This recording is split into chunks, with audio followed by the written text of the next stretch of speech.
বর্তমানে ফিলিস্তিনের গাজা যা হচ্ছে তা ইতিহাসের নিষ্ঠুরতম নৃশংসতা আমরা বলবো। যে কোনো বিবেকবান মানুষের রক্তক্ষরণ হওয়ার কথা। যখন আমরা দেখি সেখানে ছোট শিশু থেকে শুরু করে সবাই যেভাবে নির্যাতিত হচ্ছে, নারী, বৃদ্ধ, তো এর প্রতিবাদ হিসেবে সারা বিশ্বে গতকাল বিক্ষোভ হয়েছে, প্রতিবাদ হয়েছে। বাংলাদেশে হয়েছে, বিভিন্ন জায়গায় হয়েছে, বিশ্ববিদ্যালয়গুলোতে হয়েছে, শিক্ষা প্রতিষ্ঠানগুলোতে হয়েছে। তরুণ ছাত্র সমাজ নির্বিশেষে সাধারণ জনগণের প্রতিবাদ করেছে। এবং প্রতিবাদ করাটা আসলে একজন বিবেকবান মানুষ হিসাবে, একজন মুসলিম হিসাবেও এটা আমার ইমানি দায়িত্ব, নৈতিক দায়িত্ব। যে কোনো অন্যায় প্রতিবাদ করতে হবে আমাকে একজন মানুষ হিসাবে, এবং সেটাই গতকাল হয়েছে। কিন্তু এই প্রতিবাদ বা বিক্ষোভকে আমরা দেখেছি যে ভিন্নভাবে ভিন্ন খাতে প্রভাবিত করার চেষ্টা হয়েছে, বিভিন্ন ব্যবসা প্রতিষ্ঠানে হামলা হয়েছে।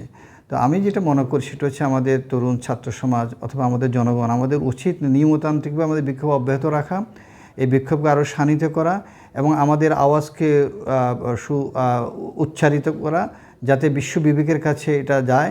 এই জন্য আমাদের এমন কোনো কাজ করা উচিত না যাতে আমাদের আন্দোলন, আমাদের বিক্ষোভ অথবা আমাদের রাষ্ট্র প্রশ্নবোধক হয়ে যায়। যেন আমি মনে করি যে আমাদের নিয়মতান্ত্রিক পন্থায় আমাদের এই বিক্ষোভগুলো আমাদের অব্যাহত রাখতে হবে।